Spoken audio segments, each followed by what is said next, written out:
Practice the exercises slowly at first, and to see the music notation and find more detailed text explanations, you'll find this lesson on drummagazine.com. Hey, welcome to our lesson on polyrhythms and metric modulation, made easy.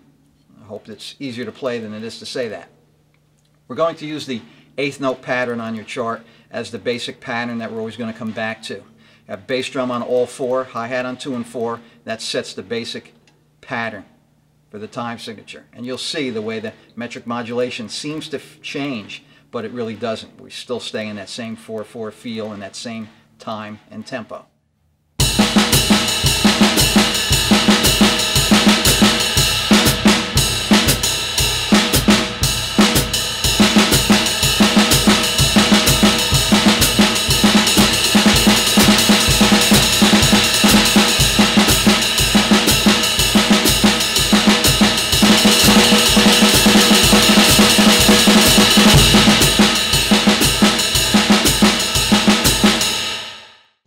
Now, if you're having trouble playing this exercise correctly up to speed, you'll need to slow it way down and break down each of the 6 drills and practice them separately before attempting to play the exercise straight through.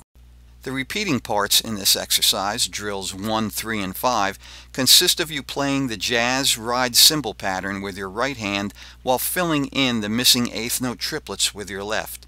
When you add the bass drum, as written on all 4 quarter notes, you'll be playing what we call 1 against 3. In drill 6, we're playing the same filled-in triplet jazz ride cymbal pattern in our hands, but in double time with 16th note triplets. So we're now playing 1 on the bass drum against 6 in the hands. When you're talking polyrhythms, anything against 1 is relatively easy to play. The tricky parts of this exercise are the more difficult polyrhythms in the 2nd and 4th drills. Here's how to break them down. In the 2nd drill, you'll need to be able to play 2 against 3, which breaks down like this: 1, 2, and 3, 1, 2, and 3. I suggest you play the top line hand to hand while playing the bottom line on your bass drum. Then practice the top line using the same jazz filled-in triplet pattern we're using throughout this exercise. Regular practice will help you build this feel into your muscle memory. Now, in the 4th drill of the exercise, you're playing 2 against 9, which breaks down like this: